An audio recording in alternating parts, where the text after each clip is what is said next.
Audiolivro Patriarcas e Profetas na linguagem de hoje.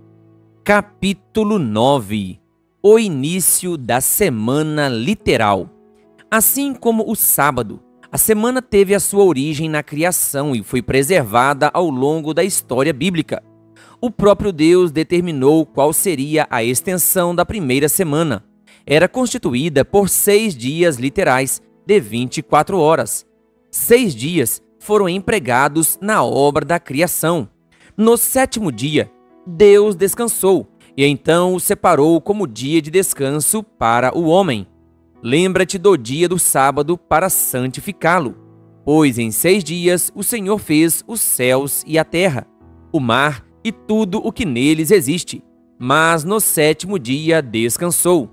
Portanto, o Senhor abençoou o 7º dia e o santificou. Êxodo 20, versículos 8 e 11.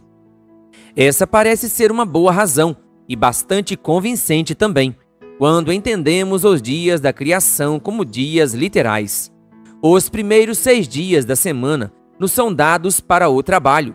No 7º dia, devemos deixar o trabalho de lado para comemorar o descanso do Criador. O ensino de que foram necessários milhares de anos para que os acontecimentos da primeira semana da criação passassem a existir é uma prova de incredulidade em sua forma mais falsa e perigosa. Seu verdadeiro caráter está tão disfarçado que é defendido e ensinado por muitos que professam crer na Bíblia. Mediante a palavra do Senhor foram feitos os céus e os corpos celestes, pelo sopro da sua boca. Salmos 33, versículo 6.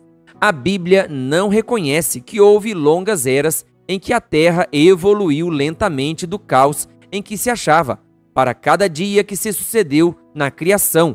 O registro sagrado declara que consistiu de tarde e manhã, como todos os outros dias que se seguiram. Os geólogos alegam ter provas de que a Terra é muito mais antiga do que a Bíblia ensina.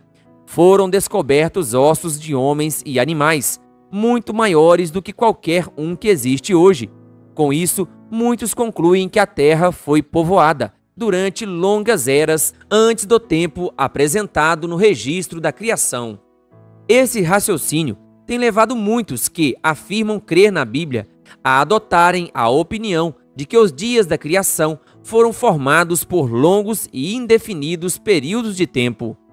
No entanto, fora da história bíblica, a geologia não pode provar nada. Vestígios encontrados no solo dão prova de condições que diferem do que ocorre no presente em vários aspectos. Mas o tempo em que essas condições existiram pode ser entendido somente com base no registro inspirado. Na história do dilúvio, a inspiração explicou o que a geologia por si só jamais conseguiria descobrir. Nos dias de Noé, homens, animais e árvores, muitas vezes maiores do que aquelas que existem hoje, foram soterradas e, assim, foram preservados como prova para as gerações posteriores de que os povos que habitavam na terra, naquela época, pereceram por causa de um dilúvio. Era desígnio de Deus que as descobertas dessas coisas firmasse a fé na história inspirada. Mesmo assim, muitos hoje, com seus falsos raciocínios, caem no mesmo erro que os povos antediluvianos. As coisas que Deus deu a eles como benefício, eles transformaram em maldição ao fazerem mau uso delas. Há um esforço constante para explicar a criação como sendo resultado de causas naturais. Até mesmo professos cristãos aceitam o raciocínio humano contrário aos fatos apresentados nas Escrituras. Muitos se opõem ao estudo das profecias, especialmente de Daniel e Apocalipse, alegando que não podemos entendê-las. Essas mesmas pessoas aceitam avidamente as suposições apresentadas por geólogos que contradizem o relato de Moisés. A maneira exata como Deus realizou a obra da criação, ele jamais revelou ao homem. A ciência humana não pode penetrar nos segredos do Altíssimo. Ver Deuteronômio 29, versículo 29. Aqueles que abandonam a palavra de Deus e procuram explicar as obras por ele criadas com base nos princípios científicos estão navegando em um oceano desconhecido sem mapa ou bússola. Mesmo as mentes mais privilegiadas, se não forem guiadas pela palavra de Deus em suas pesquisas, ficam desnorteadas em suas tentativas para encontrar uma relação entre a ciência e a revelação. Aqueles que duvidam dos registros do Antigo e do Novo Testamento serão levados a dar um passo a mais e passarão a duvidar da existência de Deus. Então, ao perderem sua âncora, ficarão batendo de um lado para outro nas rochas da incredulidade e do desespero. A Bíblia não deve ser provada por ideias científicas humanas. Céticos, por meio de uma compreensão equivocada, tanto da ciência como da revelação, alegam ter encontrado contradições entre elas, mas, quando corretamente entendidas, elas estão em perfeita harmonia. Moisés escreveu sob a direção do Espírito de Deus, e uma teoria verdadeira relacionada à geologia nunca apresentará descobertas que não estejam em harmonia com suas declarações. A harmonia entre a verdadeira ciência e a Bíblia. Na palavra de Deus são levantadas muitas questões que eruditos jamais poderão responder. Há muitas coisas comuns no dia a dia que mentes humanas nunca poderão entender de uma forma completa, mesmo com toda a sua sabedoria. Ainda assim, os cientistas pensam que podem compreender a sabedoria de Deus. A ideia de que ele está limitado pelas leis que criou é amplamente divulgada. As pessoas ignoram a sua existência ou acham que tem explicações para tudo, até mesmo para a atuação do seu espírito no coração humano, e não mais reverenciam o seu nome. Muitos ensinam que a natureza é regida por leis fixas, nas quais o próprio Deus não pode interferir. Essa é uma ciência falsa. A natureza é serva do seu Criador. Deus não coloca de lado suas leis. Ele as usa continuamente como seus instrumentos. Há na natureza uma contínua atividade do Pai e do Filho. Cristo diz: "Meu Pai continua trabalhando até hoje, e eu também estou trabalhando." João 5, versículo 17.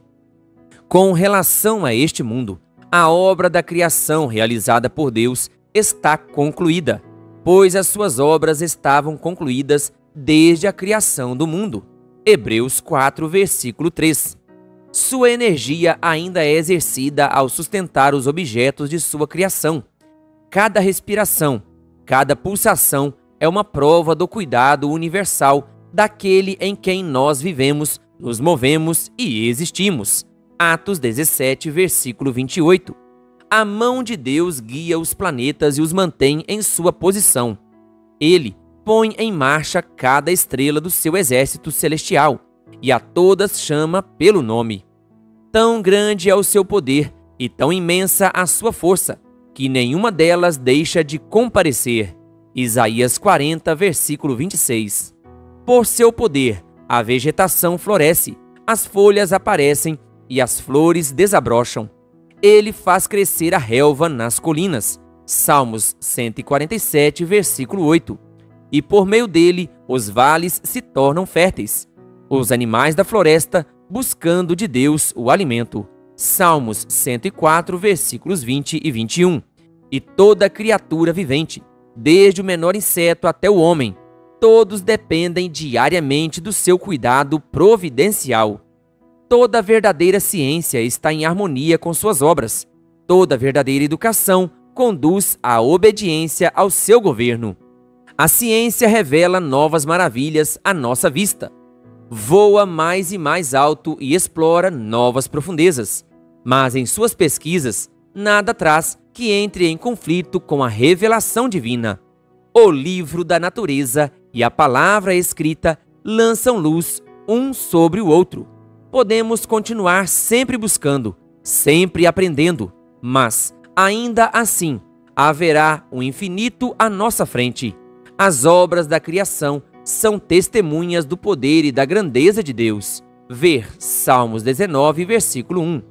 Aqueles que fazem da palavra escrita o seu conselheiro encontrarão na ciência um ponto de apoio para entender Deus, pois desde a criação do mundo, os atributos invisíveis de Deus, seu eterno poder e sua natureza divina têm sido vistos claramente, sendo compreendidos por meio das coisas criadas. Romanos 1, versículo 20.